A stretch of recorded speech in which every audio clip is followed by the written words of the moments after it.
Doing the water dragon, I was getting my butt kicked all the time. He was constantly hitting me with his projectiles, and it took me a while to figure out how to be able to dodge them.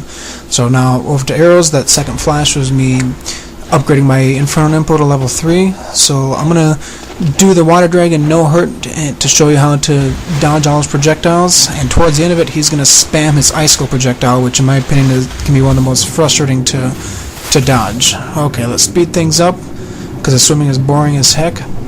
The water dragon has 3 basic attacks when you're going to stand where I stand. He's going to do his water attack where he shoots water at you, his icicle attack where he just shoots icicles at you. His last attack is where he just flips little whips and just whips pieces of water at you, and that one's actually the easiest to dodge. Okay, first thing you do is dash over to the right, and this icicle attack I found it is the hardest to dodge, but once you get the timing down it becomes the easiest move to avoid, and I'll show you the timing a little bit later.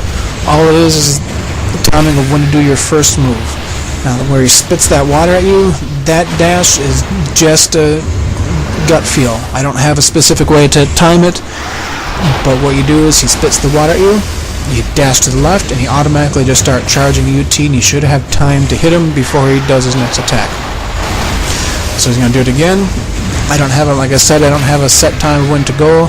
It's just one of the things I learned by feel. Now this move right here where he splashes, right there when he splashes that second time down, you can light your Nimpo, and it'll hit him 100% of the time, and it'll do pretty good damage if you use the Inferno Nimpo.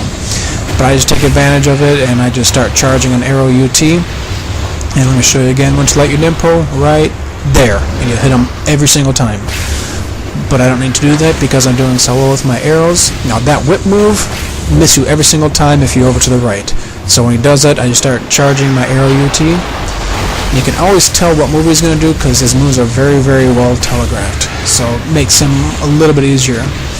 Here he goes again, under the water. Aim up to where his head's about going to be. And then get off a UT.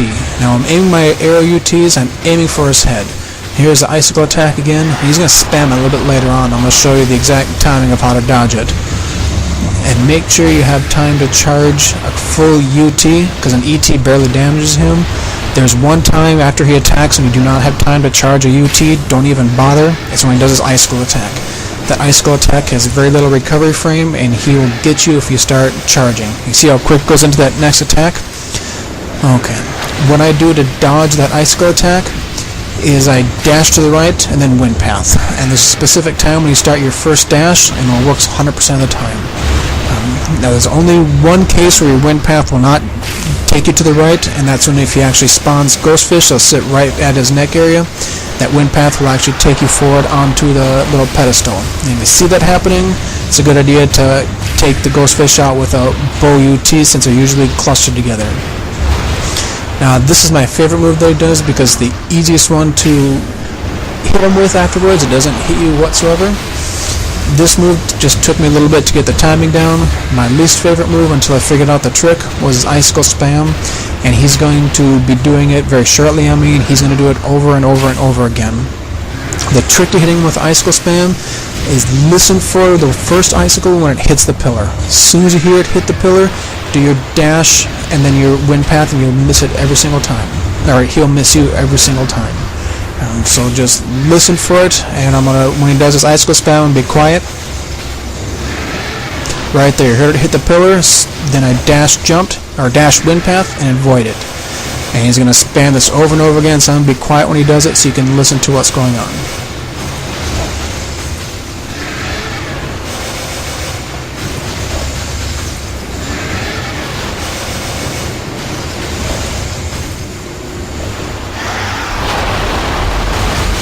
Okay, that was incredibly annoying. So here I'm sitting with a no-hurt run, and he's doing the hardest attack for me to dodge. Now there I missed the arrow UT, but that's okay. I have 9 arrows left, and with his health bar right here, I should have no problems killing him. Now, this is actually the first time I've done him no-hurt, and I was purposely trying to do him no-hurt to show you how to dodge his attack. So I'm getting a little bit nervous. I don't want him to spam that icicle move again, because that one I have the hardest time dodging. And especially at this time when you get nervous, your timing tends to go out the window. Now right here he should have gone into OT status. I don't know why he didn't, but he decided to go under, so I said screw it, I'm not going to worry about OTing him. I just want to get him dead and get my no hurt going. So that is the end of Chapter 5. I want to thank you guys for watching. Hope that it helped you out, and we'll see you again in Chapter 6. Hey guys.